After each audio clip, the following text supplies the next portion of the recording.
Hey guys, tonight we're going to look at history from a very different perspective. We usually tell our stories from the point of view of people, the kings, the soldiers, the ordinary citizens who lived through extraordinary times. But human history is inextricably linked with the history of the creatures who live alongside us. In our homes, on our farms, and in our ships, and during our greatest crises, our pandemics. These animals have often played a central, if unwilling and entirely unwitting, role. They have been our scapegoats, our food source, our vectors of disease, and sometimes our saviors. Tonight's story is about the miserable, confusing, and often terrifying lives of these animals during our greatest pandemics. And let's be honest, you probably wouldn't survive being one of them. Forget being a celebrated warhorse. Imagine you're a stray cat in a medieval city during the Black Death, where you're suddenly being hunted because of a superstition, or a pig in a 19th century slum during a cholera outbreak. Your life would be nasty, brutish, short, and likely end in a very unceremonious fashion.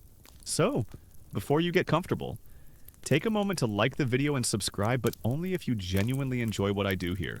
It's a quiet and simple way to support the channel. And while you're at it, I'd love to see where and when you're tuning in from. Go ahead and drop your city and local time in the comments. It's always a little fascinating to see our community of history lovers spread across the globe. Now, dim the lights. Maybe turn on a fan for that soft background hum, and let's ease into tonight's journey together. Your world is a universe of smells, and the primary smell is of home. Home is the deep, comforting, dusty scent of dry grain. It is the sharp, resinous tang of pine wood. It is the faint, pleasant aroma of exotic spices, cinnamon and clove that leaks from the great clay jars. And weaving through it all is the damp, salty, ever-present smell of the sea. You are a traveler, a voyager. You have spent your entire life on this floating world, this great wooden cave that rocks and sways with the rhythm of the waves.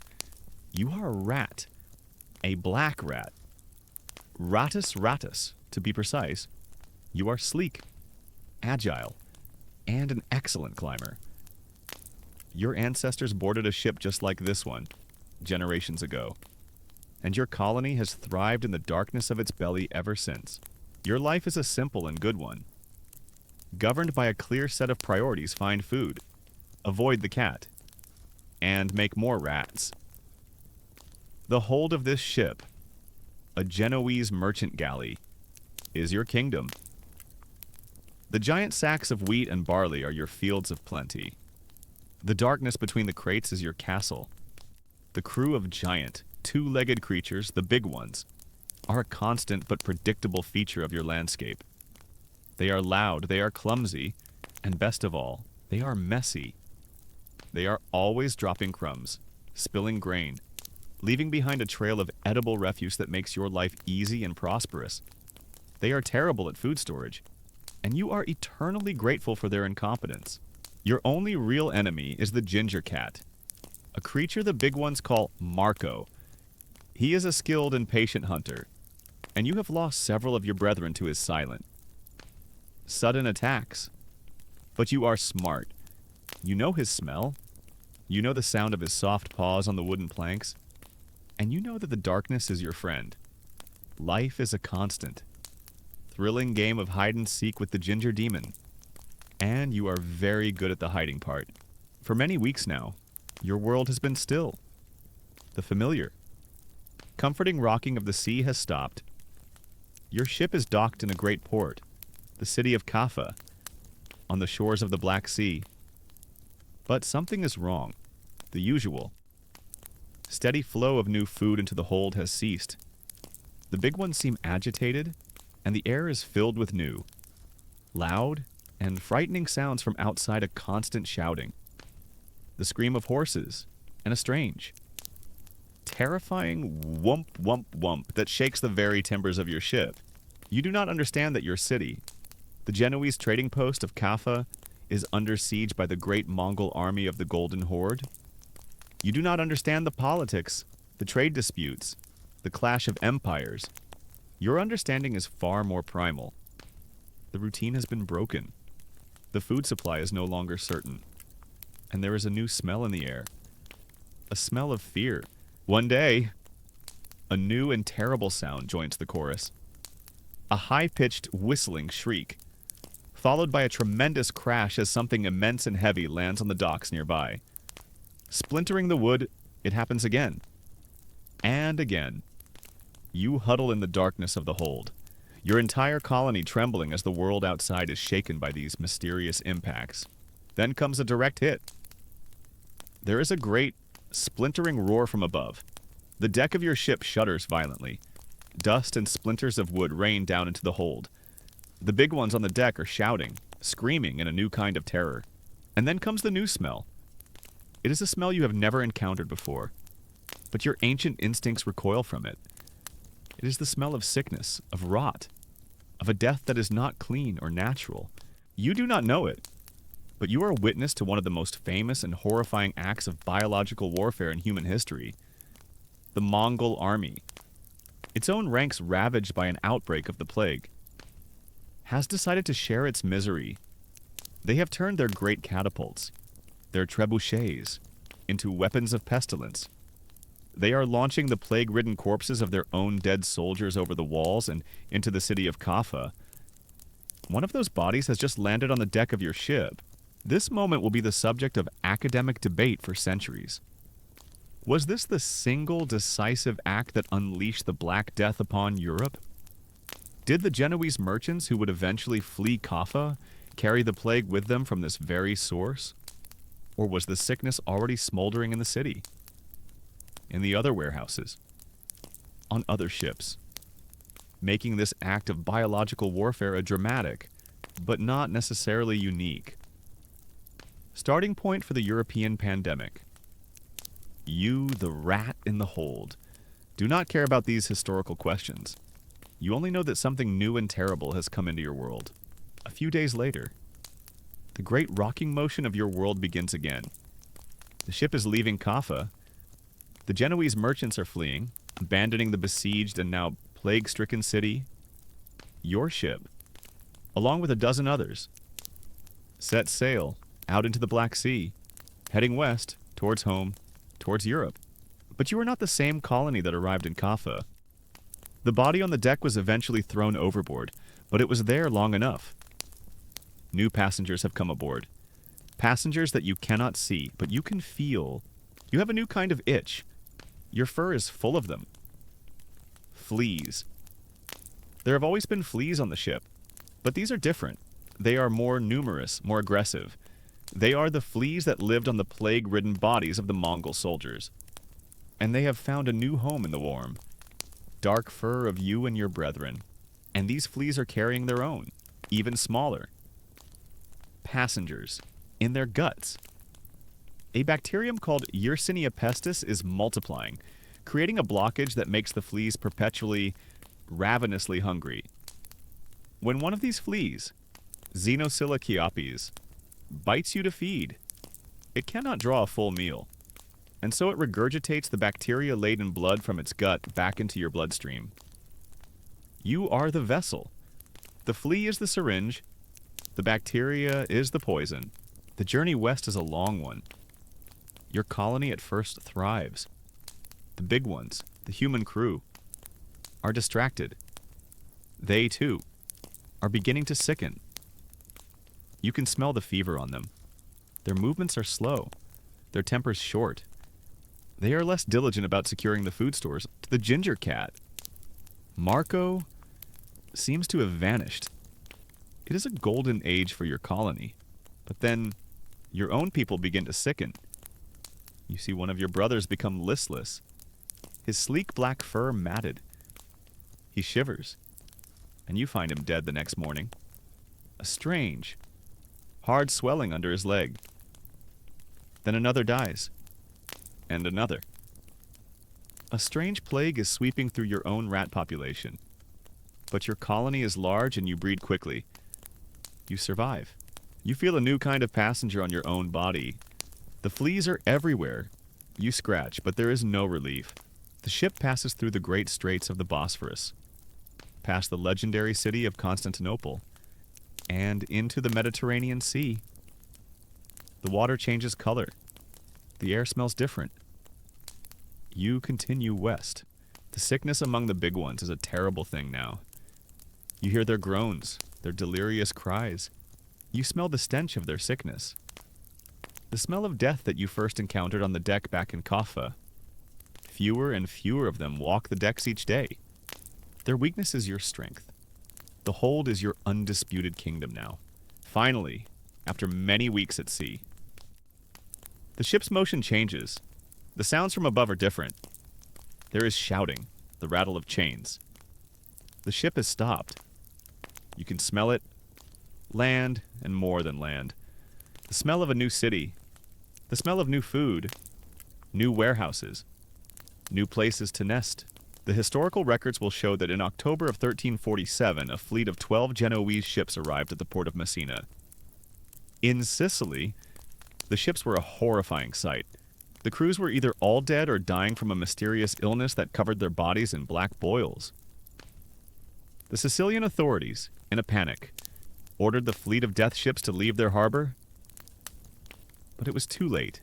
You do not know any of this. All you know is that your world, the ship, has connected with a new, larger world. You hear a great wooden plank, a gangway, being lowered onto the dock. It is a bridge from your world to a new one, and you, driven by the ancient, powerful instinct of your species to explore, to expand, to seek new sources of food, are one of the first to take it. You scurry down the rough wooden plank, your nose twitching, taking in the thousand new, wonderful smells of a new land. You are a pioneer, an explorer, a colonizer. You carry your family, your instincts, and your cargo of ravenous, infected fleas. You are a tiny, furry, and completely unwitting harbinger of the apocalypse. You disappear into the shadows of a dockside warehouse in Messina, ready to begin your conquest of a continent that has no idea what is about to hit it. Your world is not the dark, rocking hold of a ship, but a sun-drenched piazza of warm stone and 1,000 captivating smells. Your universe is mapped by scent, the intoxicating aroma of baking bread from the baker's shop on the corner, the sharp tang of fish from the market near the river, the sweet perfume of wisteria that hangs over a wealthy merchant's garden wall, and the complex, ever-present, and deeply interesting smell of the big ones, the humans who move through your world like slow, predictable rivers. You are a cat, not a pampered lap cat, but a creature of the streets, a sleek, black, and entirely self-sufficient hunter and scavenger. The city of Florence. In this year of our Lord, 1348 is your kingdom, and it is a good kingdom to rule. Your life is a well-managed routine, a daily map of opportunities. You know the baker's wife who leaves out a saucer of milk in the mornings. You know the fishmonger's apprentice who is careless with his scraps. You know the exact time that the kitchen of the great palazzo throws out its evening refuse, which is often a feast of leftover pasta and cheese rinds. The humans of your city are, for the most part, a source of benevolent, if unintentional, charity.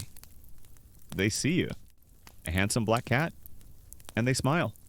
They offer a kind word, a scratch behind the ears. Some of the older, more superstitious ones might make a small sign to ward off bad luck. But it is a gentle, almost affectionate superstition. You are a familiar and welcome part of the city's vibrant tapestry. Your primary concerns are simple: finding your next meal, defending your small territory from a large, aggressive tomcat from the next street over, and locating the best patch of sun-warmed terracotta roof tiles for your afternoon nap. The distant politics of the city, the squabbles between the Guelphs and the Ghibellines, the price of wool from England, these things are as meaningless to you as the barking of a distant dog. The change, when it comes, is a subtle shift in the city's smells and sounds. First, the smell. A new scent enters the air. It is not the familiar smell of wood smoke or roasting meat. It is a strange, sweetish, and deeply unpleasant smell of sickness, of decay. You are a predator, and your instincts are finely tuned to the scent of weakness and disease. You smell it on the breath of the people who pass you in the street. You smell it drifting from the windows of certain houses, and you instinctively avoid it. Then, the sounds of the city change. The usual cheerful cacophony of the marketplace, the shouting of vendors and the haggling of customers is replaced by a new, hushed, and fearful whispering.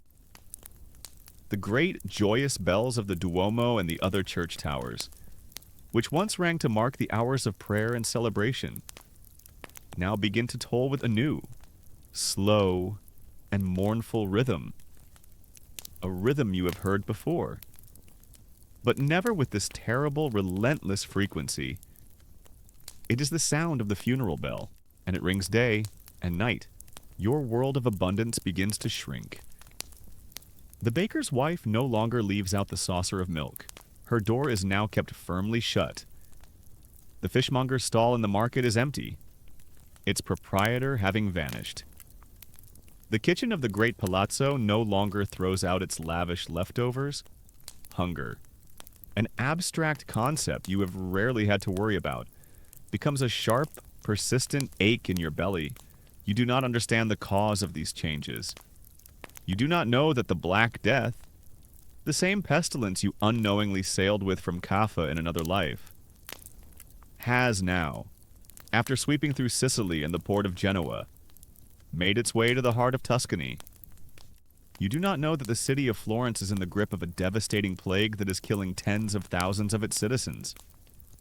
You only know that your world has become a place of fear and scarcity, and then the behavior of the big ones changes. Not just towards each other, but towards you. It starts with a stone. You are trotting across a piazza when a man, who just a few months ago might have stooped to offer you a piece of his bread, instead stoops to pick up a rock and hurls it at you. His face contorted with a strange mixture of fear and hatred. You dodge it easily, but the message is clear. The change is swift and terrifying. The hands that once offered a friendly scratch now swing a stick. The voices that once called to you with soft words now shout curses. You do not understand why. You are the same cat you were yesterday. But the people have changed, in their terror and their ignorance, with no understanding of the true cause of the plague. The people of Florence are looking for a scapegoat. They need something to blame, something to punish. And their fear, fueled by centuries of superstition, settles on the familiar, silent, and mysterious creatures who share their city. They blame the dogs, and they blame you. Cats, especially black cats like yourself, have long been associated with witchcraft, with demons, with the dark arts, in a city that believes it is being punished by an angry god. You are seen as an agent of the devil, a physical manifestation of the evil that has befallen them. The great, historical irony. Of course, is that in killing the city's cats, they are destroying one of the primary predators of the rats? The very creatures whose fleas are the true vector of the disease, by indulging their superstition. They are, in all likelihood, making the plague even worse. This tragic, misguided call of cats and dogs was a common feature of the Black Death in many European cities. Your life is no longer a pleasant routine of scavenging and napping. It is a desperate game of survival. You become a creature of the shadows. You learn to move only at night. You learn that the sound of human footsteps is no longer a potential source of food, but a mortal threat. Your city, your kingdom, has become a hunting ground, and you are the prey. You see it happen to others. You see a pack of dogs being cornered in an alleyway by a group of men with clubs. You see another cat, the large, aggressive tomcat, who was once your rival, struck down by a stone and then beaten to death by a mob. Your old territorial disputes seem laughably petty now. You are all just fugitives, United by the terror of the hunt, you become thinner, your sleek black coat now matted and dirty. Hunger is your constant companion, but you are a survivor. You are smart, you are fast, and you know the secret geography of the city better than any human. You know the hidden paths over the rooftops, the quiet, forgotten courtyards, the dark cellars with broken windows.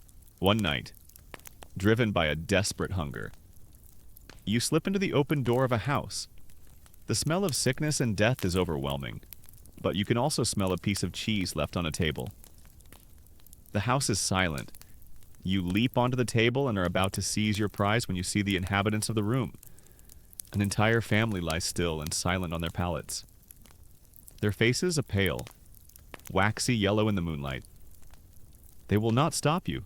You eat the cheese. A moment of sublime, guilty pleasure in a house of the dead. As you are about to leave, you see a small wooden carving on the mantelpiece. It is a carving of a man with a dog at his feet, his leg covered in a single.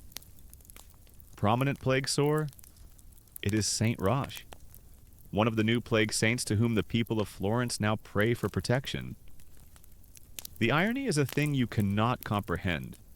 The people of this house likely prayed to a saint whose companion was a loyal dog. Even as the city outside was slaughtering every dog it could find, you make a new life for yourself in this dying city. You live in the abandoned quarters, the places where the plague has hit hardest and the humans have either died or fled. These empty houses are your new palaces. You hunt the rats who, without their feline predators, are now flourishing in unprecedented numbers. You are, in a strange way, doing more to combat the plague than the humans who are trying to kill you. One day, you find a new, strange kind of community. In the ruins of a collapsed church, you find them. A dozen other cats. The last survivors of your kind in this neighborhood. They are a ragged, skinny, and suspicious-looking bunch. But there is a truce between you. The old rules of territory and dominance are gone, replaced by a shared understanding of survival. You are the city's forgotten remnant, the secret. Four-legged survivors of the apocalypse. You curl up to sleep in a patch of moonlight filtering through the broken roof of the church.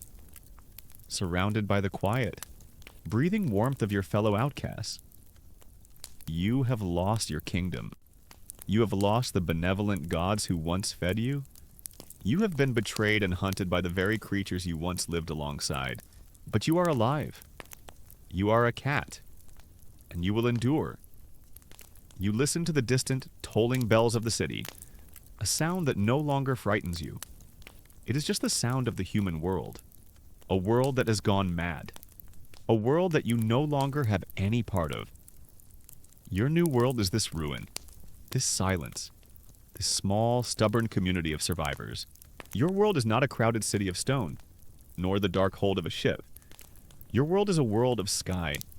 It is a world of thin, sharp, crystalline air, of immense, silent peaks that scrape against the heavens, and of the sweet, tough, and endlessly satisfying taste of ichu grass. Your world is the high, sacred plateau of the Andes, and you are a creature of a special, almost divine, importance.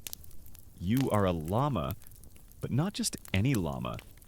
You are a pure, sacred white llama, chosen from birth for your unblemished fleece and your calm, dignified demeanor.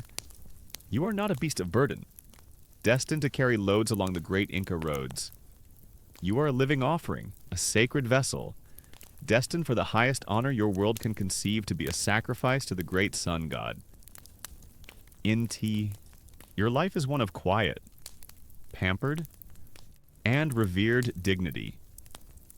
You live in a special stone corral next to the Coricancha, the great temple of the sun in the heart of the capital city of Cusco. You are tended to by a dedicated order of priests. They feed you only the sweetest, most tender grasses, brought from special high-altitude meadows. They adorn the thick white fleece of your ears with colorful woolen tassels and small ornaments of silver. Your every need is met. You are, in your own way, a prince of your kind, or Your days are governed by a gentle, sacred rhythm. You hear the deep, resonant call of the conch shell trumpets from the temple walls at dawn. You hear the soft, rhythmic chanting of the priests as they make their daily offerings. You watch the great processions of nobles, their earlobes stretched by heavy golden spools, their tunics a riot of brilliant color. As they enter and leave the temple, your world is a perfect, ordered, and eternal ceremony. You are a sacred object, waiting patiently for your sacred purpose. You are vaguely aware of the big ones, the humans who tend to you. You know their smells, the specific scent of the priests who bring you food, the different scent of the temple guards. They are a constant, benevolent presence.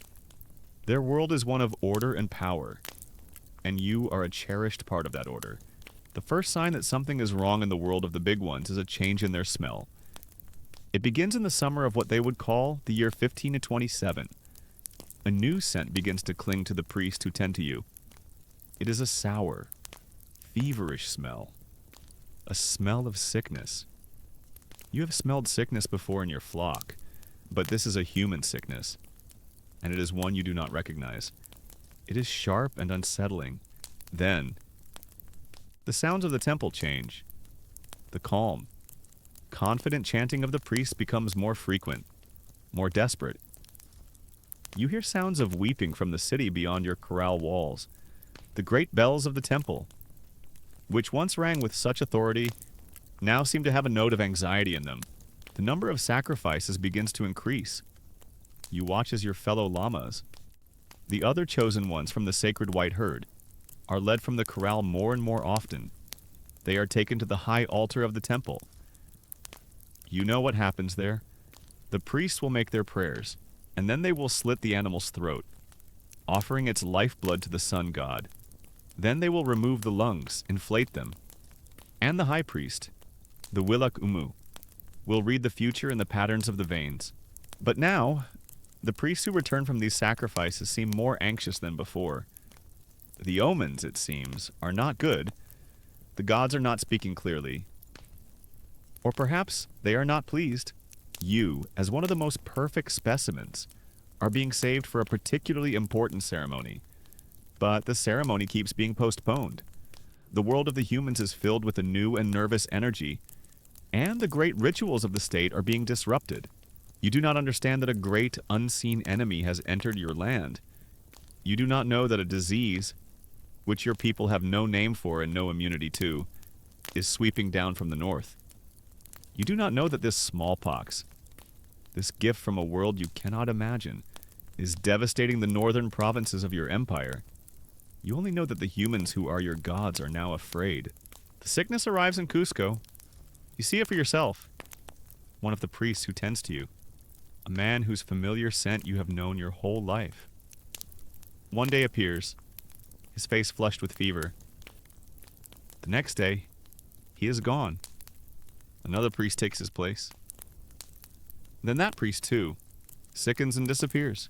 And the meticulous care you are used to begins to falter. Your water trough is not as clean. Your feed of sweet grass is sometimes late, sometimes not as fresh. The world of perfect. Sacred order is beginning to fray at the edges. Then comes the great, earth-shattering news. It arrives not as a single report, but as a great wave of grief and confusion that washes over the entire city of Cusco. A series of frantic quipus, the knotted string messages, have arrived from the northern capital of Quito. Carried by a relay of exhausted Chasquis, the Sapa Inca is dead. Huayna Capac, the great emperor, the conqueror, the son of the sun, has been struck down by the nameless pox, and his chosen heir has died with him. The empire is headless. The sun has fallen from the sky. The city of Cusco is plunged into a profound and chaotic mourning. But the grief is mixed with a terrible, fearful uncertainty. Who will rule now? The entire political and cosmic order of your universe has been broken. You, the sacred Lama, feel this chaos in the very air. The rituals of the temple are abandoned. The priests are either sick, or they are locked in furious. Panicked debates about the succession. Your own sacred purpose is now forgotten. You are a perfect sacrifice, prepared for a ceremony that will now never happen. You are a gift for a god who seems to have abandoned the world. You watch as the human world turns on itself. The city divides into factions. Some support Huascar, the sun in Cusco, who declares himself the new Sapa Inca. But you hear the soldiers in the courtyard whispering their allegiance to his half-brother, Atahualpa, the great general in the north who commands the empire's finest armies. The great civil war, the war of the two brothers, has begun. Your life in the sacred corral is now one of neglect. The priests are gone. The temple is a ghost of itself. You and the other remaining sacred llamas are left to fend for yourselves. The gate to your corral, its wooden latch rotted and untended, is pushed open by the wind, driven by a hunger that you, the pampered prince, have never known. You step out of the familiar, safe world of the temple grounds and into the city of Cusco. It is a city tearing itself apart. You see gangs of armed men, their tunics bearing the symbols of either Huascar or Atahualpa, fighting in the great plazas. You see houses burning. The order is gone. The balance is broken. You are a sacred animal in a world that has lost all sense of the sacred. The humans who once would have bowed their heads as you pass now do not even see you. They are consumed by their own war, their own grief, their own sickness. You wander through the deserted streets. You see things you do not understand. You see a family lying dead in their home, their bodies covered in the same strange, pustular sores that you smelled on the priests. You see fields within the city walls that are overgrown with weeds, their crops unharvested. You, the sacred llama, who was once fed the sweetest grass, now find yourself competing with other stray animals for the few patches of vegetation growing between the great stones of the city's walls. You are no longer a prince. You are a survivor. The civil war rages for years, and the sickness, the true silent conqueror, continues its work, spreading through the armies, through the villages, weakening both sides of the conflict, hollowing out the empire from within. One day, the war ends. The armies of Atahualpa, the victorious brother from the north, march into Cusco, but it is a victory over a graveyard. The city is broken, its population a fraction of what it once was. You are rounded up, along with the other remaining sacred animals, and you are returned to your corral at the Coricancha. A new order is established. There is a new Sapa Inca. A fragile peace settles over the land. But you have seen the truth. You have seen the empire at its height, and you have seen it at its lowest. You have seen the confidence of your human masters shattered by an enemy they could not see. An enemy that rendered their gods, their rituals, and their armies useless.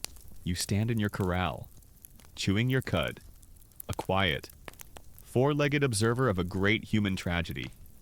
You are a sacred animal who has survived the death of his own god, the Sapa Inca. You do not know that another, even stranger. Apocalypse is on its way, in the form of a handful of bearded men from across the sea. You only know that your world, the perfect, ordered, eternal world of the sun god, is broken, and it will never be the same. Your world is not a world of sky, nor of open sea, nor of city streets. Your world is a small, warm, and loving space, and it smells of hearth smoke, of baking bread, of wet wool, and best of all, it smells of your humans. Your universe is the small house of a London craftsman, and you are its loyal and much-loved dog. You are a terrier mix, a scruffy, intelligent creature with a keen nose and an unwavering devotion to your pack. Your pack consists of the master, a carpenter whose hands always smell of sawdust and linseed oil, the mistress, who smells of yeast and laundry soap and who is the source of all the best fallen scraps from the table, and the two small children, a boy and a girl, who smell of sunshine and mischief and who are your favorite playmates. Your life is a good and predictable one. You sleep on a rug by the fire. You are woken by the master heading to his workshop.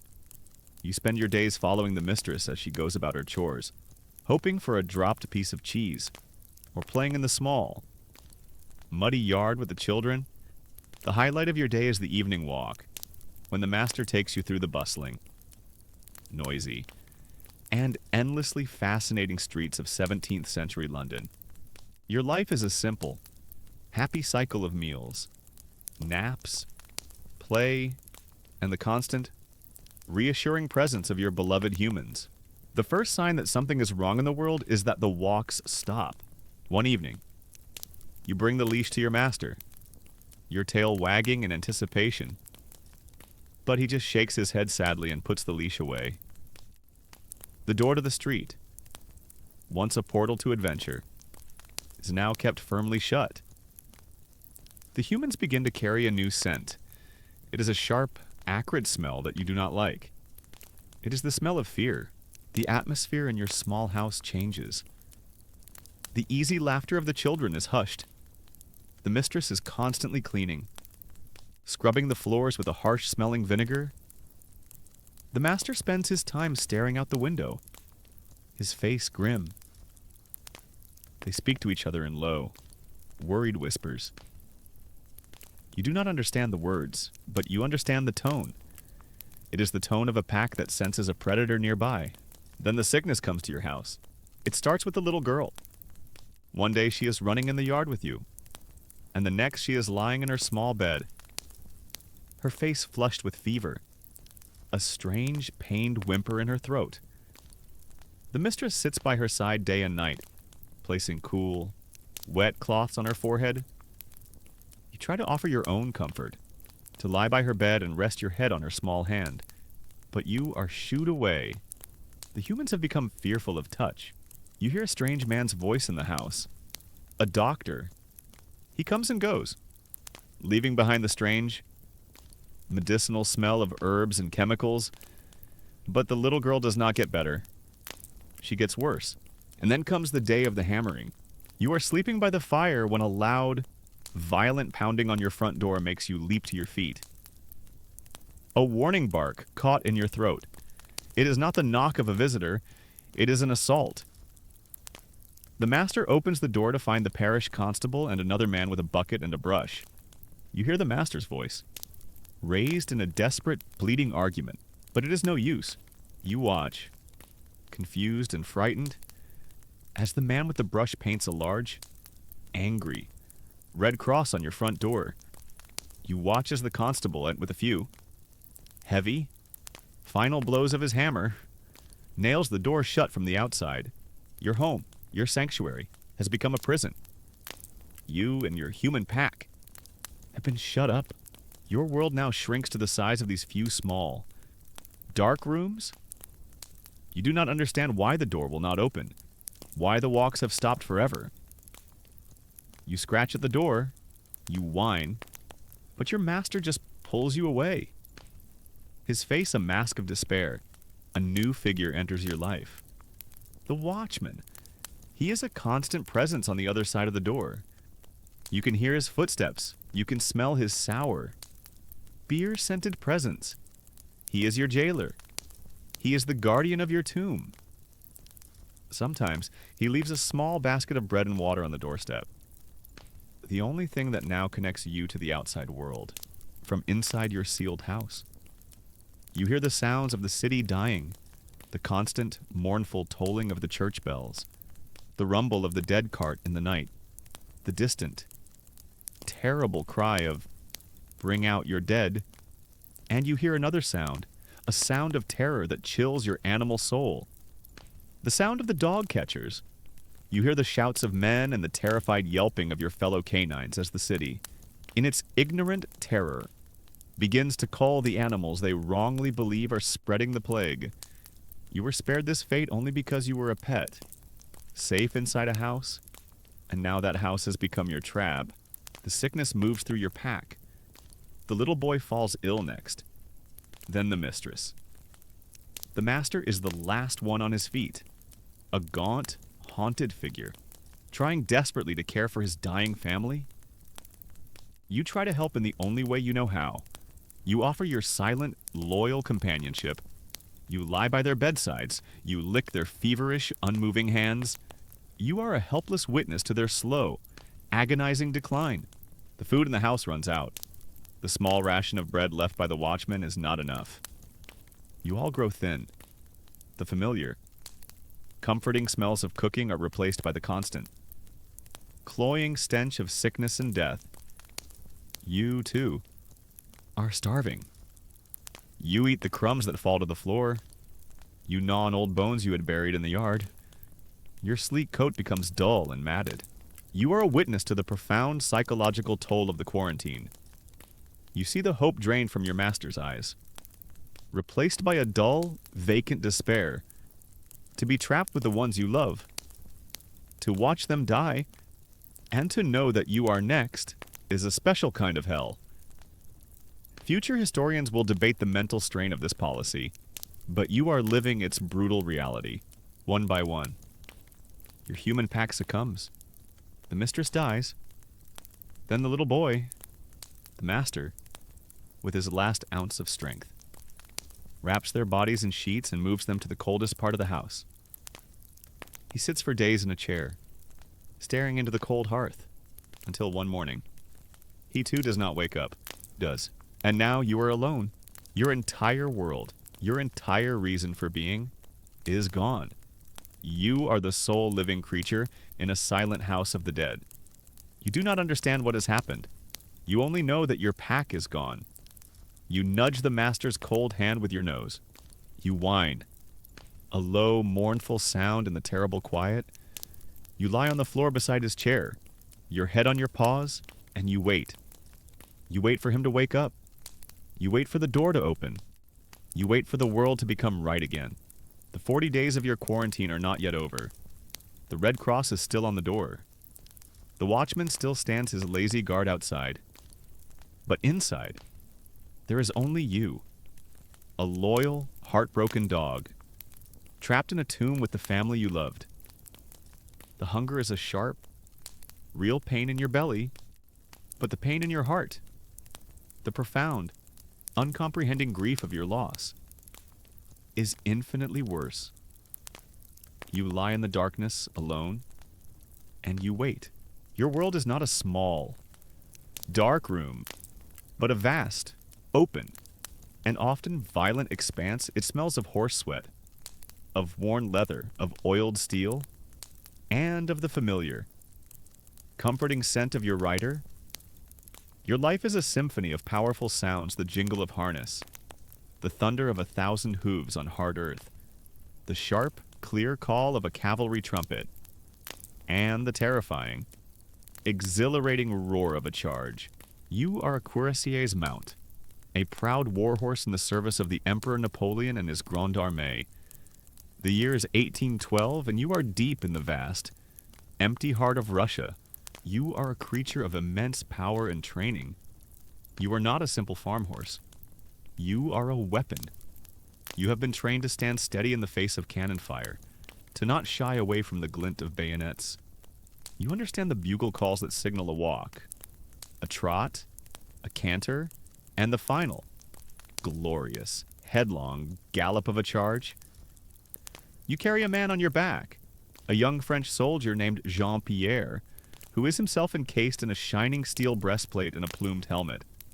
You and he are a single fighting unit, a centaur of flesh and steel, the most powerful weapon on the battlefields of your time. Your life, until recently, has been one of glory. You were part of the immense invincible army that swept across Europe. You have known the rich fields of Prussia and the warm sun of Austria. But this land, this Russia, is different. It is too big, too empty, too quiet. And now, you are turning back. The great campaign is over. The army has taken the city of Moscow, only to find it a hollow, burning shell. And now, as the first bitter winds of autumn begin to blow across the endless plain, you are beginning the long, long journey home. The retreat starts with a new and unfamiliar hardship hunger. The Russian army, in their retreat, has burned the countryside bare. There are no fields of grain to feed the men, no meadows of grass for you and the thousands of other horses that are the lifeblood of the army. Your daily ration of oats, once a certainty, becomes smaller, then disappears entirely.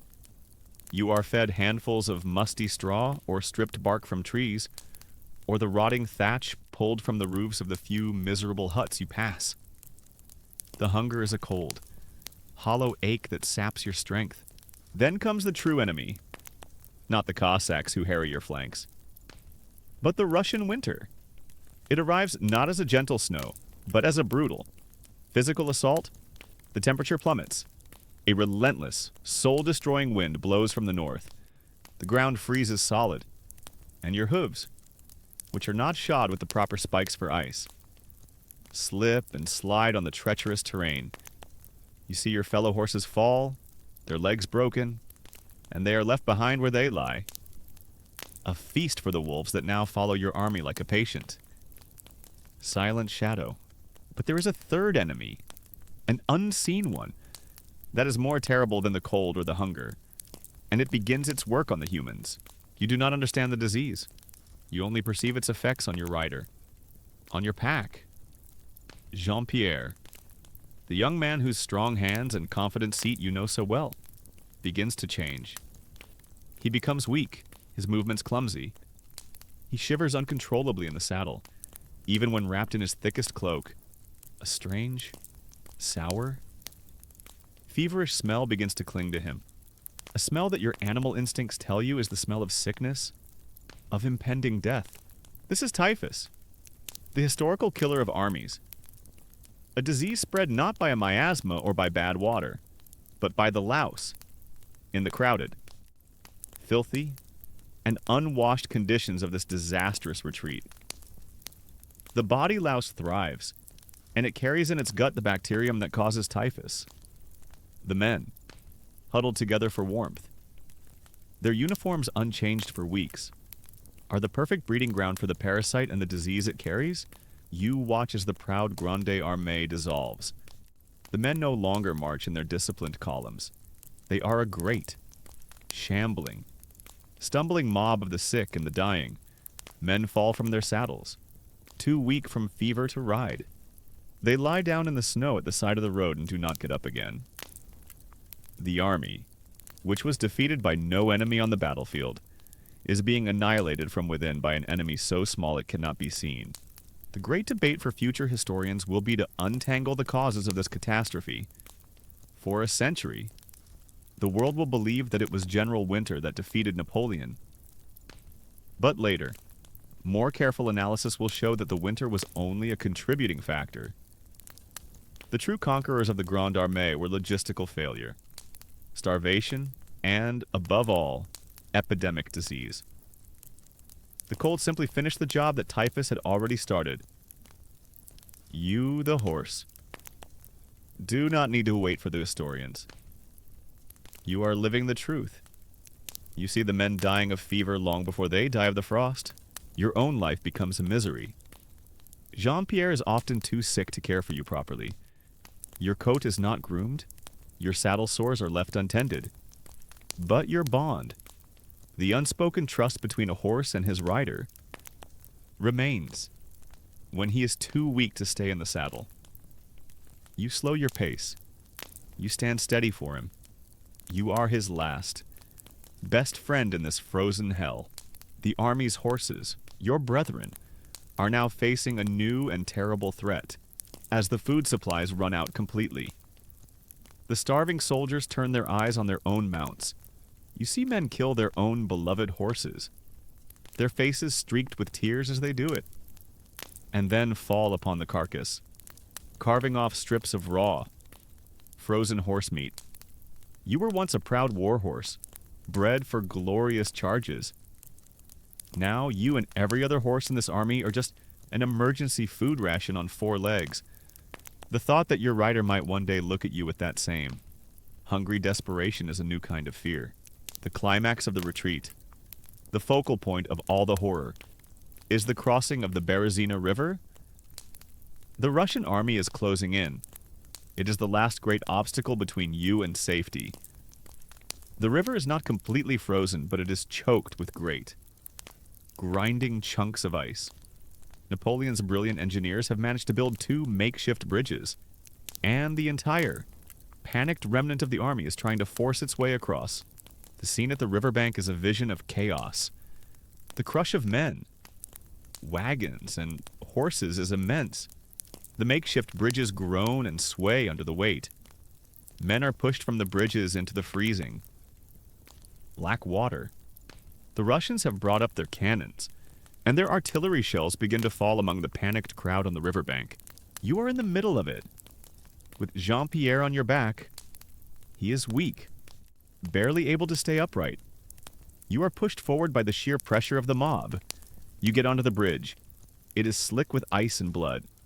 A horse next to you goes down, screaming. You try to keep your footing. A cannonball lands nearby, sending a great spray of splintered wood and ice into the air. You shy, terrified, and Jean-Pierre, his strength finally gone, his body racked with typhus, slides from your back and falls onto the crowded, heaving bridge. You try to stop, to turn back to him, but the panicked mob pushes you forward. You look back and you see him on the planks, trying to rise, but he cannot. He is too weak. He is swallowed up by the press of bodies, his plumed helmet disappearing under the feet of the fleeing men. He is gone. You are swept along with the crowd, across the bridge, to the relative safety of the other side. But you are no longer a cavalry horse. You are a stray, a weapon without a wielder, a creature whose entire purpose, the man on your back, has vanished into the chaos. You stand on the far bank of the river, trembling, your reins hanging loose. You are free, and you are completely, utterly alone. You are a survivor of the Berezina, one of the few.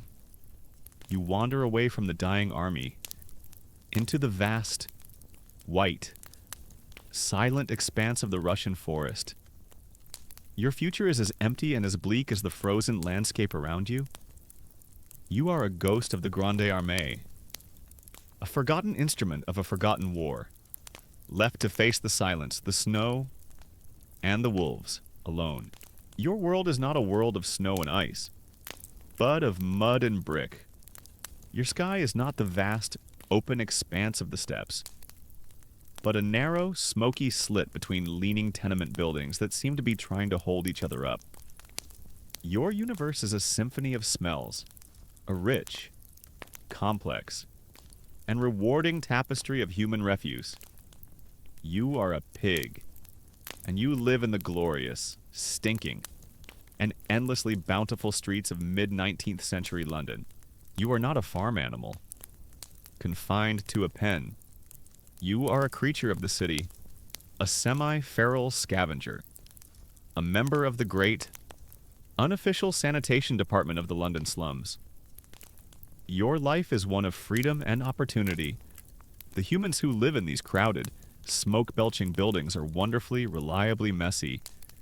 They throw their garbage directly into the street. A daily banquet delivered from the sky? You feast on rotting vegetables, on discarded fish heads, on the meat pies that were dropped in the mud, on things you cannot name but which taste magnificent. It is a disgusting life by human standards. But for you, it is a paradise of endless free food. Your days are a happy routine. You roam your territory, a few square blocks of crowded alleys and courtyards. You know the best places to find discarded food. You know which taverns throw out the most interesting slop at the end of the night. You are a fat, happy, and successful urban forager. The humans are your providers. They are a loud, smelly, and chaotic species, but they are a constant and reliable source of sustenance. The change begins subtly. A new smell is added to the city's already complex perfume. It is a sharp, chemical, and unpleasant smell. You see humans in your neighborhood throwing a strange, white powder chloride of lime, a disinfectant into the gutters and over the piles of refuse. It ruins the taste of some of the best garbage. And you do not approve of this new and unwelcome trend in street cleaning. Then, the behavior of the humans begins to change. They are usually so predictable. But now, a new fear enters their lives, and you can smell it on them. It is a sharp, acrid scent that overrides everything else, and you begin to see them fall. It is the speed of it that is so strange and so unsettling. You see a man, a dock worker you know by his smell, walking down the lane, hale and hearty. An hour later, you see him collapsed on his own doorstep, his body racked with violent, uncontrollable cramps. A strange, watery, bluish fluid pouring from both ends of him. It is unlike any sickness you have ever seen. It is not a slow decline, it is a sudden, violent, and total collapse. This is cholera, the Blue Death, one of the great terror plagues of your century. You do not know its name, you only know its effect. The humans are falling like flies. Your neighborhood, a poor, crowded district near Soho, becomes an epicenter of the sickness. The usual sounds of the street, the shouting of vendors, the crying of babies, the drunken singing from the taverns are replaced by a new, more terrible sound, the near constant rumble of the dead cart. The humans are being harvested. You see a man collapse in the street a few minutes later. Other humans come with a stretcher and take him away. They are very efficient at tidying up, which is bad for your scavenging business. You, the pig, are largely immune to the human drama. Their fear is not your fear.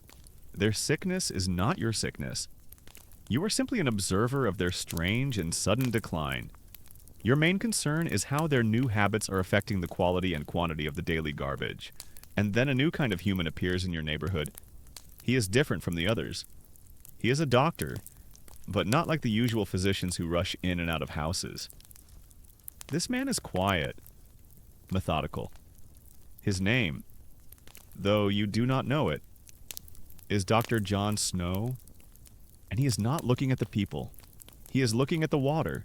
Your neighborhood, like most in London, gets its water from a single communal source. In the center of the main square is a pump, the Broad Street pump.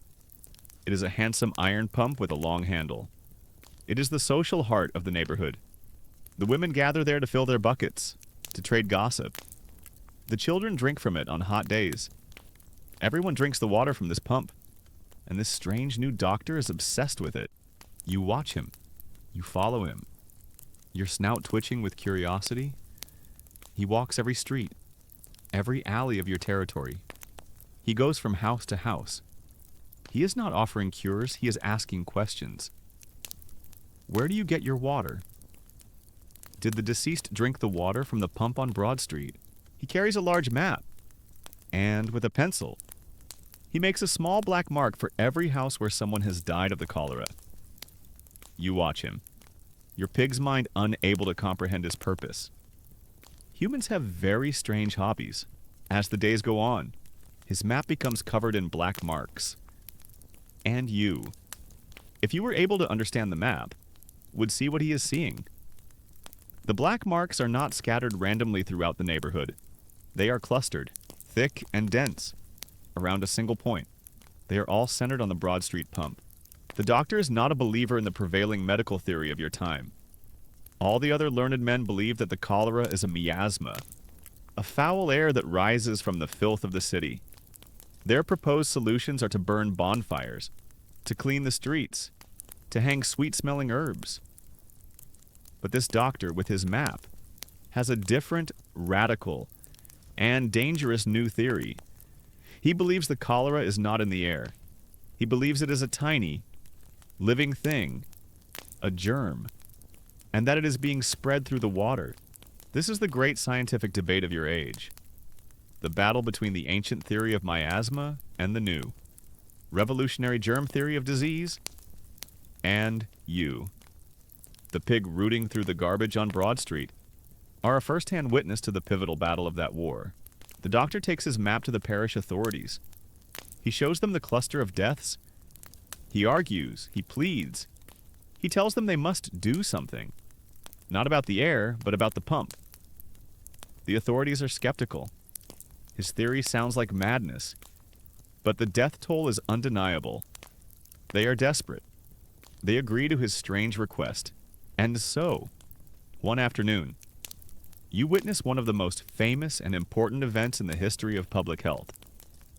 Dr. Snow, accompanied by two parish officials, walks to the Broad Street pump. One of the officials has a heavy iron wrench, and while a small, confused crowd of residents watches, he does something that seems both simple and insane. He unbolts and removes the handle from the pump. The source of the neighborhood's water is gone. The people can no longer drink from the contaminated well. They are forced to get their water from other, more distant pumps, or from the carts that bring water from cleaner parts of the city. And then, a strange thing happens. The people stop falling over. The number of new cholera cases in your neighborhood plummets within a week. The outbreak is effectively over.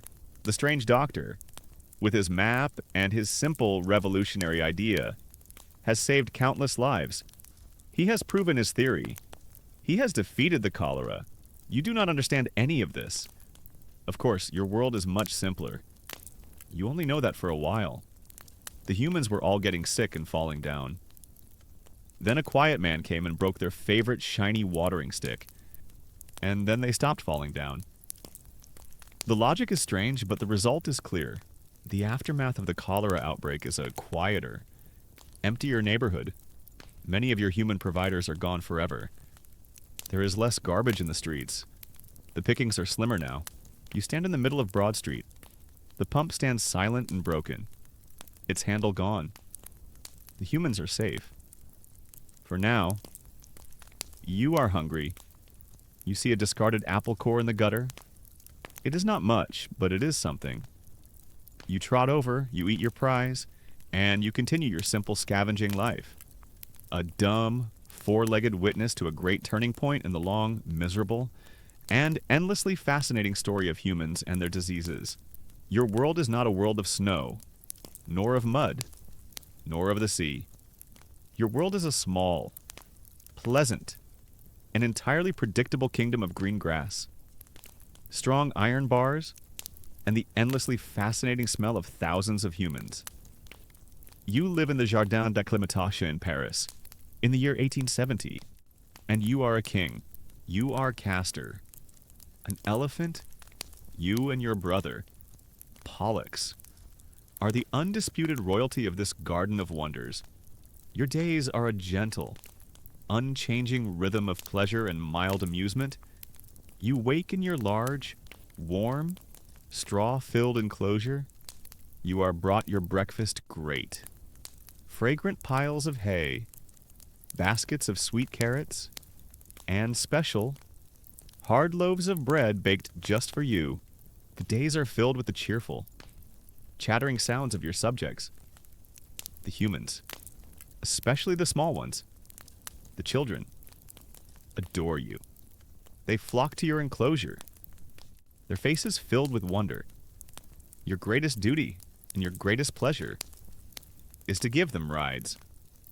A great ornate howdah, a kind of saddle with seats, is strapped to your back, and you spend your afternoons placidly, patiently, carrying laughing, squealing children on a slow, majestic circuit of your domain.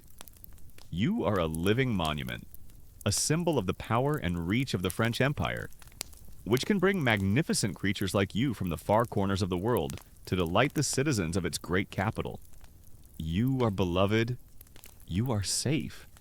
Your life is perfect. The first hint that the world of the humans is in turmoil is a change in the sounds of the city beyond your garden walls. The usual rumble of commerce is replaced by the sound of marching feet and the loud, brassy music of military bands. Then, later, a new sound, a distant, rhythmic booming that you do not recognize. It is the sound of the Prussian cannons beginning their siege.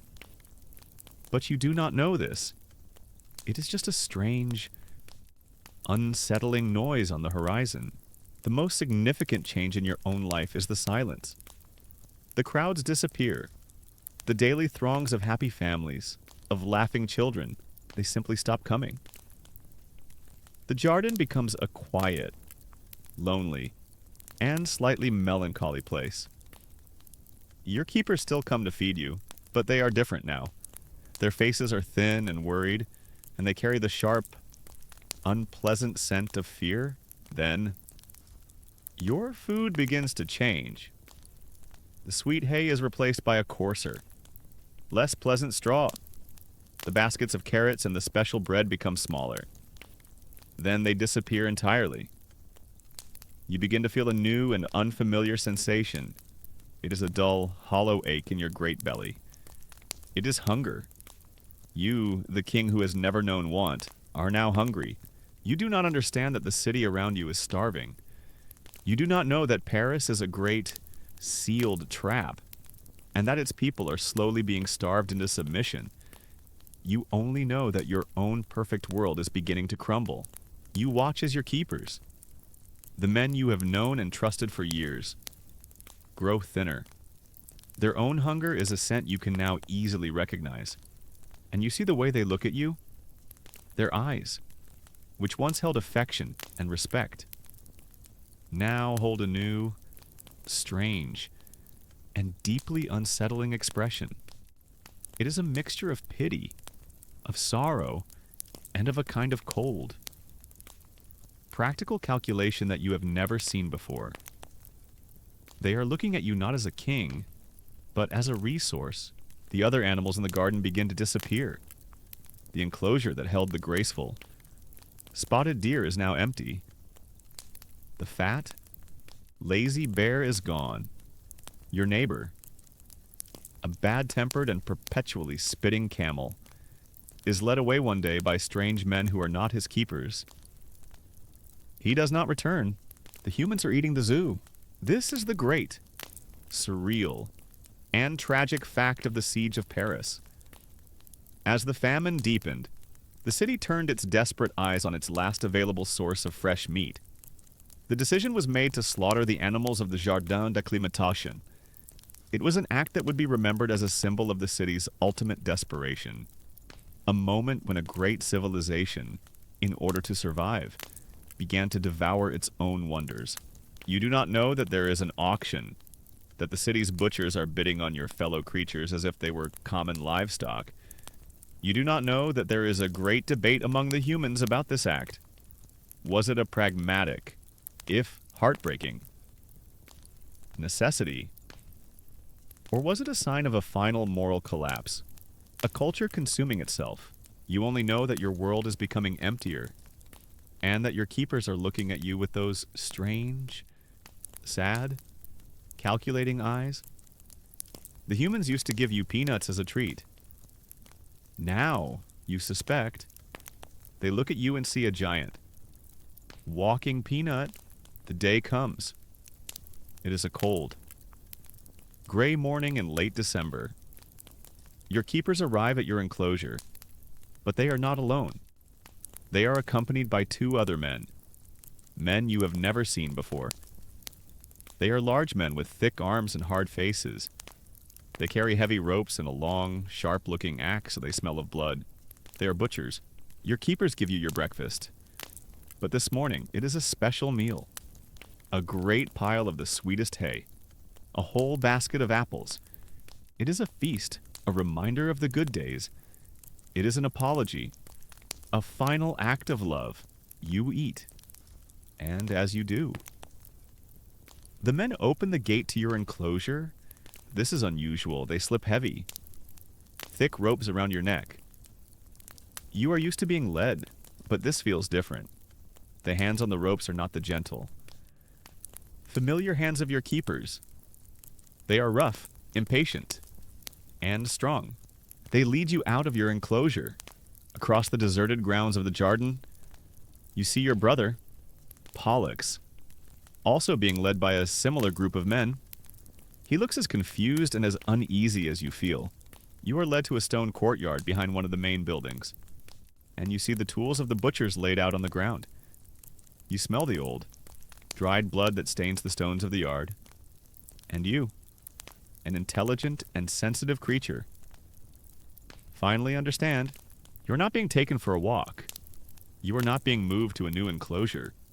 You were once a king, a spectacle, a wonder. Now, you are just meat. You let out a low rumble of fear and protest. You try to pull back, but the ropes are strong and the men are stronger. You see one of the butchers raise his axe. You see the cold, hard glint of the steel. You see the grim, determined look in his eyes. The final moments of your life are not filled with the laughter of children, but with the fear and confusion of a creature that cannot comprehend the madness of the humans it has always trusted. There is a great, shocking, white-hot explosion of pain in your head. And then, only darkness. Your death, and that of your brother Pollux, becomes the most famous and infamous culinary event of the Siege of Paris. Your flesh, which the butchers declare is tough and has a strange, unpleasant flavor, is sold for an exorbitant price to the city's finest restaurants. A few nights later, on a menu printed on fine vellum at a famous restaurant named Voisin, a new dish appears, offered to the few wealthy Parisians who can still afford to dine in style. The dish is called consommé d'éléphant, elephant soup, Castor, the great and beloved elephant of the Jardin d'Acclimatation, the king of your own small world, have become a final, tragic, and utterly surreal meal in a city that has been driven so mad by hunger that it has begun to eat its own dreams. Your world is not a world of stone, of steel, of iron bars. Your world is a world of snow. It is a world of absolute, profound silence, of the biting, clean scent of the wind and of the endless, aching and spectacular beauty of the frozen north. You live in the territory of Alaska in the year 1925, and you are not a victim or a pest. You are a hero. You are Togo, a Siberian husky. You are not the largest of the sled dogs, nor are you the youngest, but you are the smartest, the fastest, and the most courageous. You are the lead dog of the finest dog sled team in Alaska, and you're human. Your musher, the center of your universe, is a man named Leonhard Seppala. Your bond is a thing of legend, a deep, unspoken communication of trust and shared will. Your life is one of purpose and of immense, joyful effort. You live for the feel of the harness against your chest, the crisp snow under your paws, the sight of the trail stretching out before you. Your world is defined by the simple, powerful language of the trail, the scent of a hidden ice crevasse, the subtle shift in the sound of the wind that signals a coming storm, the feel of the sled runners hissing over the packed snow behind you. You are a creature of instinct, of endurance, and of profound, unwavering loyalty to your musher and to your team. The crisis begins not with a smell or a sound, but with a change in your human, Seppala, usually a man of calm and quiet confidence, becomes a creature of frantic, nervous energy. You sense his fear, a sharp, acrid scent that you do not like. The town of Nome, where you live, is in the grip of a terror you cannot understand. The human children are falling sick with a strange coughing illness that seals their throats and suffocates them. It is a diphtheria epidemic. The town is isolated, locked in by the brutal grip of an Alaskan winter. The sea is frozen. The skies are too treacherous for the primitive airplanes of the time. The only cure, a precious vial of diphtheria antitoxin, is in the city of Anchorage, nearly 1,000 miles away. A desperate plan is hatched, a plan that will become one of the great legends of the North. The serum will be brought by train as far as it can go, to the town of Nenana. But the final, critical 674 miles of the journey, through some of the most dangerous and inhospitable terrain on Earth, in the middle of the worst winter in 20 years, must be made by a relay of dog sled teams. It is a desperate race against time to save the children of Nome. And your team, led by your master, Sepala, and by you, his trusted lead dog, is chosen for the most dangerous and by far the longest leg of the relay. The journey begins. A special package, the precious serum, is carefully wrapped in furs to protect it from the killing cold and is lashed to your sled. You do not know what it is, you only know, from the urgent, focused scent of your musher, that it is the most important cargo you have ever carried. You and your team set out from Nome, heading east, to meet the relay coming west. Your task is to travel hundreds of miles into the storm to collect the serum and then race it back. The conditions are apocalyptic. A full-blown blizzard descends. With winds of over 60 miles per hour, the temperature plummets to 50 degrees below zero. The wind drives the snow into a blinding, horizontal whiteout. A world without sky or land, where you cannot see the dog in front of you, let alone the trail. In these conditions, your musher is blind. He relies on you. He trusts you. You are his eyes, his ears, his instincts.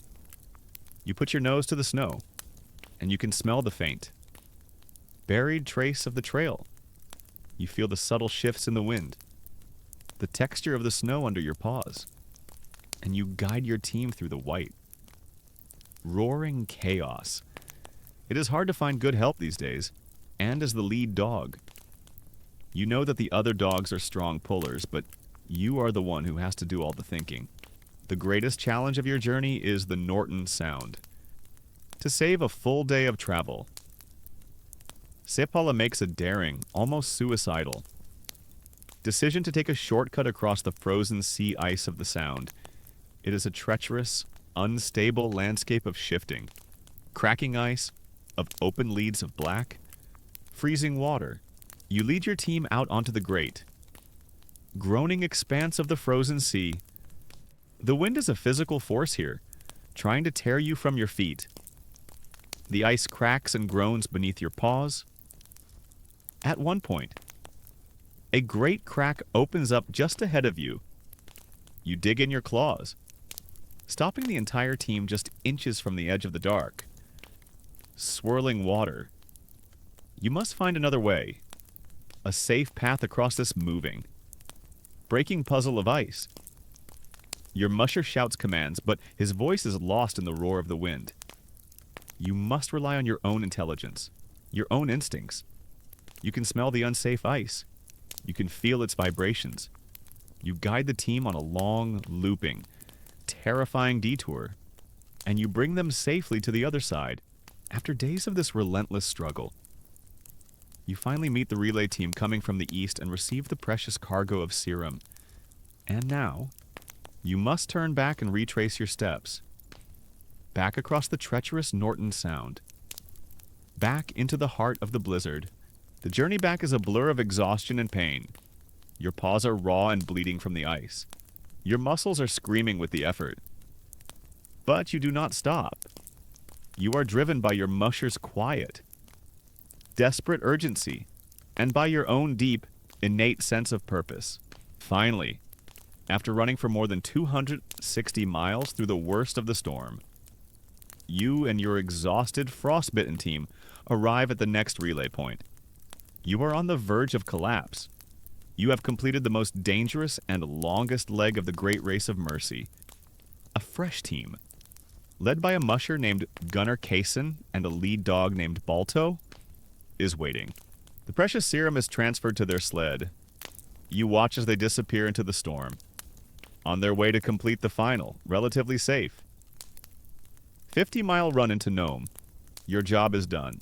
You are taken to a roadhouse to recover. You curl up at the feet of your musher, Sepala, in the blessed warmth of a stove. You lick your bleeding paws. You are exhausted beyond measure, but you are content. You have no concept of the human lives you have just saved. You do not know that you have been a key actor in a great historical drama. You do not know that the newspapers in the outside world will mistakenly give all the credit to Balto, the dog who ran the final, triumphant leg into town, making him an international celebrity while your own, far greater, Feet goes largely unnoticed.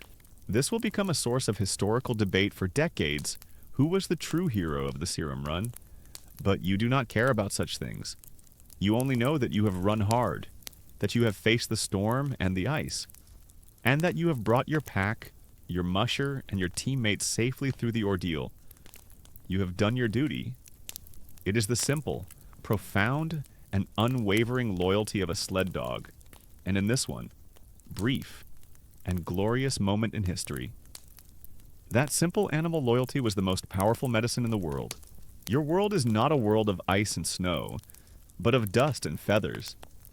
It is a small, warm, and intensely interesting kingdom. Enclosed by a reassuring fence of woven wire, your life is not a race against a blizzard, but a daily, important, and highly competitive race against your sisters for the best bits of grain scattered in the dirt. You are a chicken, living on a small, quiet farm in the plains of Kansas.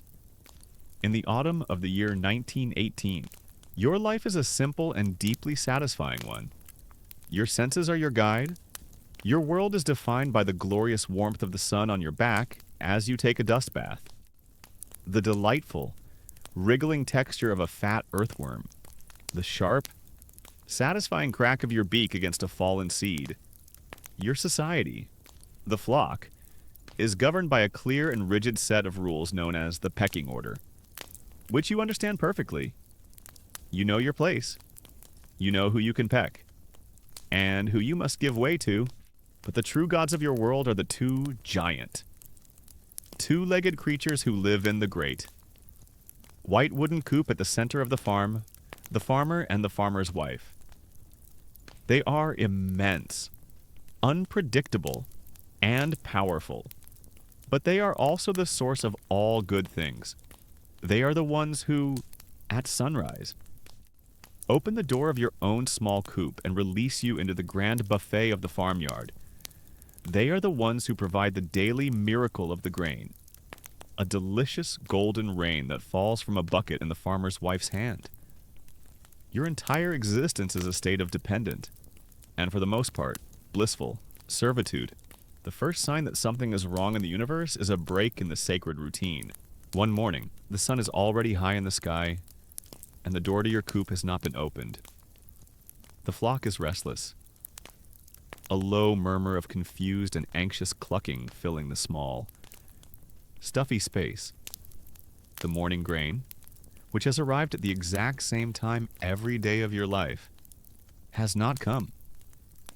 This is a profound and disturbing disruption of the natural order. When the doors finally opened, late in the morning, it is not by the farmer's wife, but by the farmer himself. His movements are slow, clumsy, and he carries a new, strange scent. It is the sharp, sour smell of sickness, a smell you instinctively recognize as wrong. He scatters the grain hastily and without his usual cheerful call, then retreats back into the silent, white farmhouse. The days that follow are a slow, quiet unraveling of your world. The farmer's wife does not appear at all. The farmer is the one who tends to you now, but his visits are brief and erratic. The daily scattering of grain becomes smaller, less frequent. The water in your trough becomes scummy and low. The sounds from the farmhouse cease.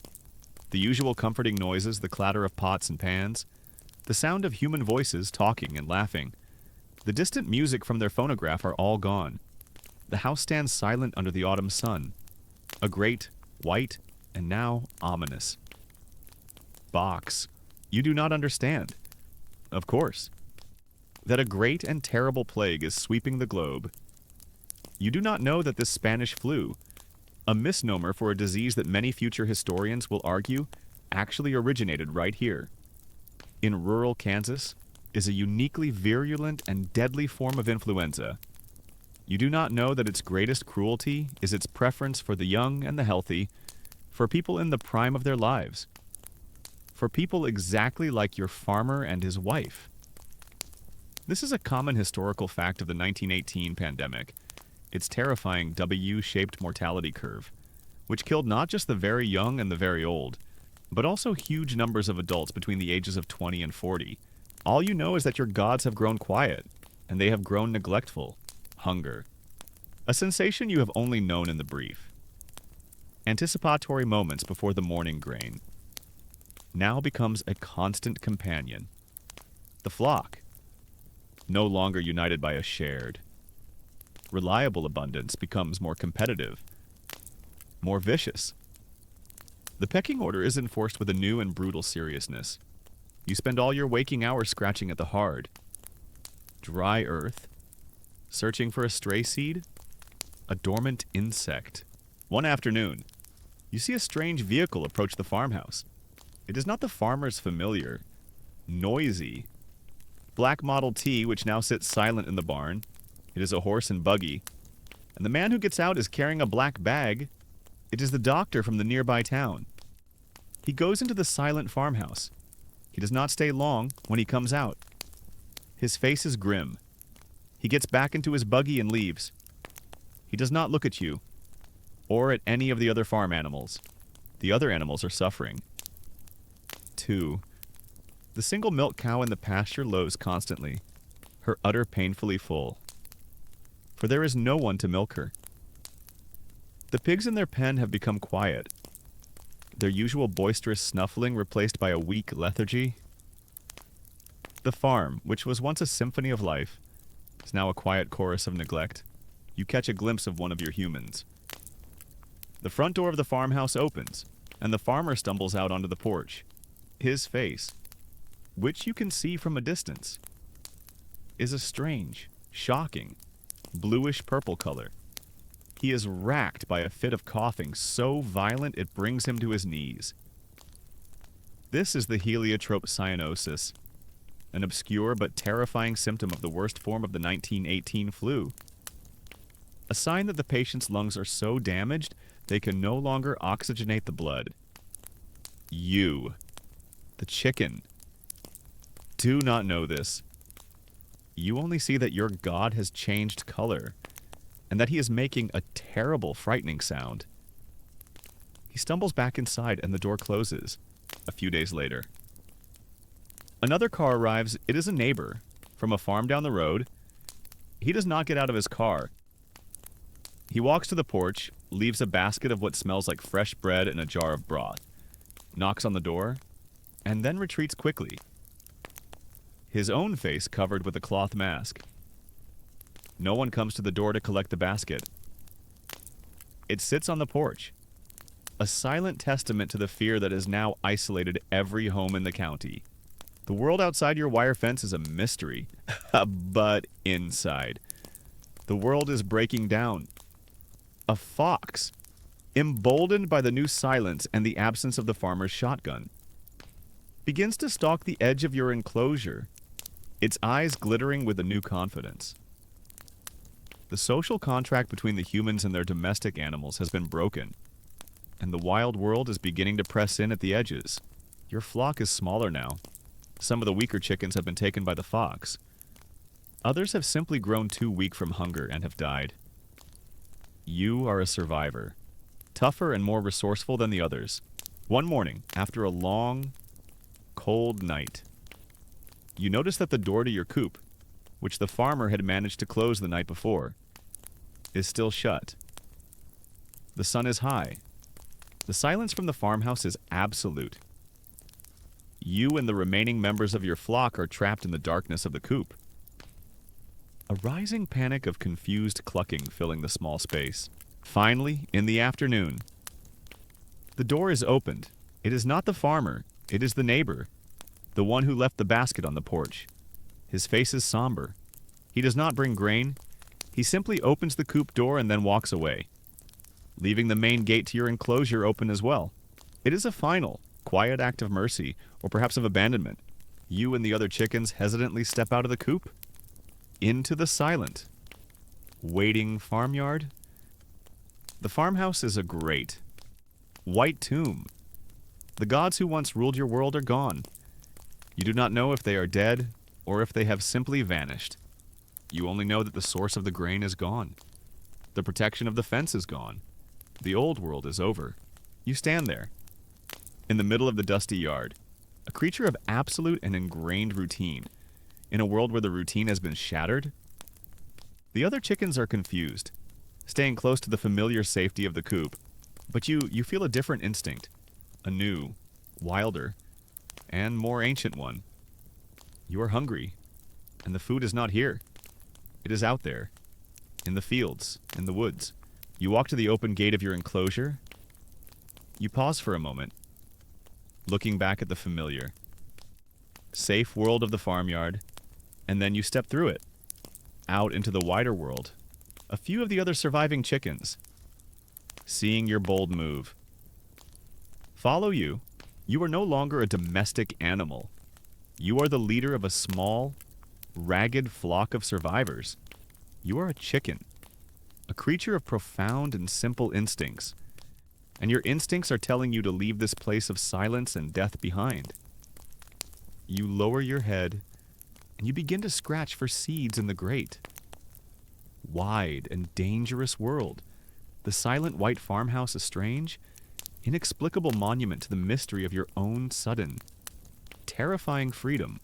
Your world is not a world of sun and dust, but of absolute darkness and the gentle, constant and rhythmic drip of water. Your sky is not a vast expanse of blue, but a low, close, and infinitely complex ceiling of stone. Your life is not a linear journey, but an eternal, repeating cycle of night and day, of waking and of sleep.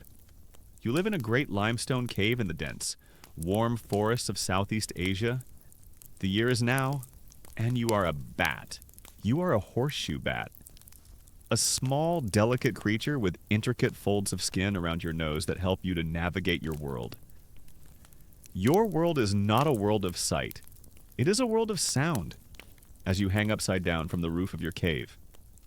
You are part of a great, rustling, chittering community of thousands upon thousands of your own kind.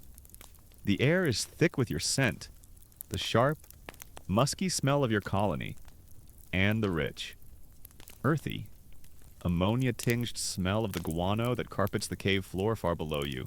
Your life is an ancient and unchanging one. During the day, you sleep, you hang from the ceiling, your leathery wings wrapped around you like a cloak, a single, tiny, dormant pendulum in a vast cathedral of sleeping bodies. The world outside, the world of the sun, is a thing you know only as a brief, blinding moment of transition. As dusk approaches, a great collective restlessness begins to stir through the colony. You wake, you stretch your wings, and then, as if by a single, silent command, the great exodus begins. You and 100,000 of your brethren pour out of the mouth of the cave. A great black, swirling river of life that flows into the twilight sky.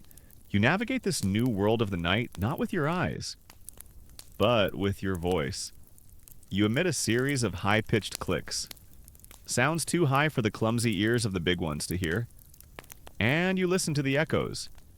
The echoes paint a perfect, detailed, and three-dimensional map of the world in your mind. You can see the exact location of a single fluttering moth from 50 feet away. You can see the shape of the leaves on a tree, the ripple of water in a stream.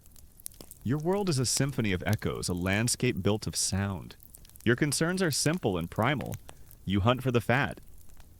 Juicy moths and the sweet, night-blooming fruits that are your food. You avoid the great, silent owls that are your primary predators. You drink from the clean, clear streams, and then, before the sun can burn the darkness from the sky, you return to the safety of your cave, to your place on the ceiling, to sleep. This is your life. It is the same life your ancestors have lived for millions of years. It is a perfect, ancient, and successful existence. You are entirely unaware that you are not alone in your own body. You are a host. Your blood, your saliva, your droppings, they contain a veritable universe of tiny, invisible passengers. You carry hundreds of different viruses within you. They do not make you sick. Your immune system, a unique and powerful evolutionary marvel, is in a constant state of high alert, and it keeps these viral passengers in a state of harmless equilibrium. You and they have coexisted for eons. They are a normal, insignificant part of your internal ecosystem. Most of them are coronaviruses, an ancient and highly adaptable family of viruses. They are, to you, completely unnoticeable. You have no concept of the world of the big ones, the humans. You may sometimes see their strange, flickering fires in the distance at night. You may occasionally hear the roar of one of their loud, clumsy, flying metal birds high overhead. But these things are just random, meaningless sensory data. They are no more important than the croaking of a frog or the rustling of the wind in the leaves.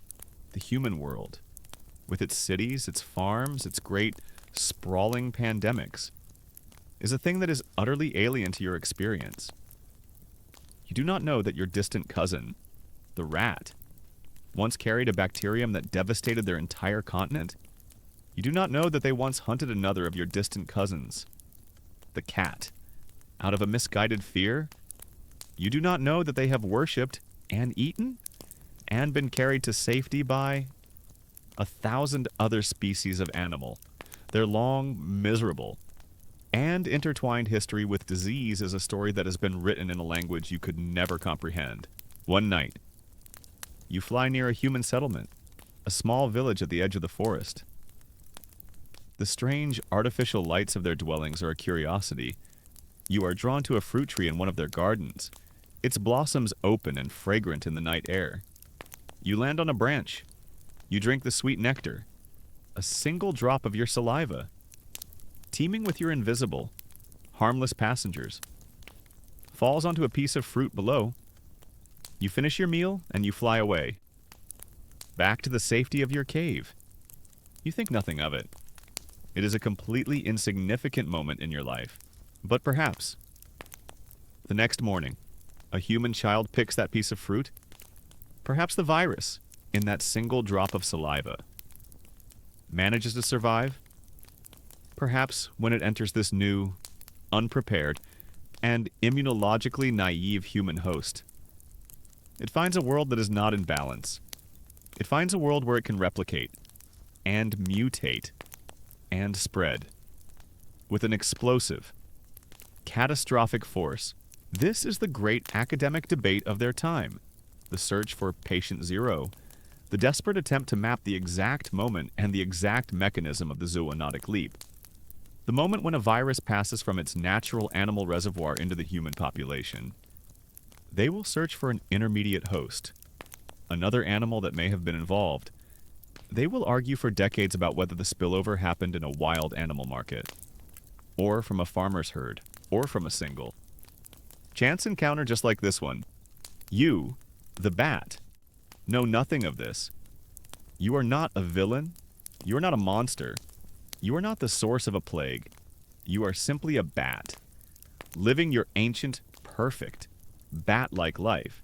The chaos, the suffering, the misery that one of your million-year-old passengers might cause in a different species, in a different world, is a thing of complete and utter indifference to you. It is a story happening on another planet. You return to your cave as the dawn is breaking. You join the great, swirling mass of your colony as you settle onto the ceiling. You fold your leathery wings around yourself. You are safe. You are home. The world outside. The world of the sun. The world of the big ones disappears. You fall into a deep, quiet sleep, dreaming the dark, silent, and entirely innocent dreams of a bait. You are the ancient reservoir. You are the beginning of the story, and you are completely, blissfully, and blessedly unaware of the misery you have. By the simple, random act of being alive, unleashed upon the world, the great, black river of bats flows back into the mouth of the cave, and a deep and ancient silence settles once more. The world of the night, with its echoes and its hunts, is over now. There is only the profound, absolute, and eternal darkness of the deep earth. The only sound is the slow, patient, and meditative drip of a single drop of water. Falling from a stalactite to the cave floor below, a sound that has marked the passing of millennia. Let the story of the animals, of the plagues, of the long and miserable history of human suffering fade away now. Let it all dissolve into this deep, quiet, and timeless darkness. Your own journey is done. Return from the caves of the ancient past to the familiar, comforting reality of your own quiet room. The air you breathe is clean. You are safe. You are at peace. The frantic, desperate struggles for survival are over. All that is left is the gentle, easy, and welcome surrender to sleep. Feel your body grow heavy, your limbs relaxed and still. Feel the rhythm of your own breathing, a slow and steady tide, pulling you away from the shores of thought. The darkness behind your eyes is not the darkness of a cave, but the soft, warm darkness of a safe and comfortable night. It is a place of absolute quiet, a place of healing, a place of rest. There are no more stories to be told tonight. There are no more histories to be witnessed. There is only this moment, this silence, this peace. Allow yourself to drift into it. Allow the last of your thoughts to dissolve. And let the great, quiet, and gentle darkness carry you into a deep and dreamless sleep.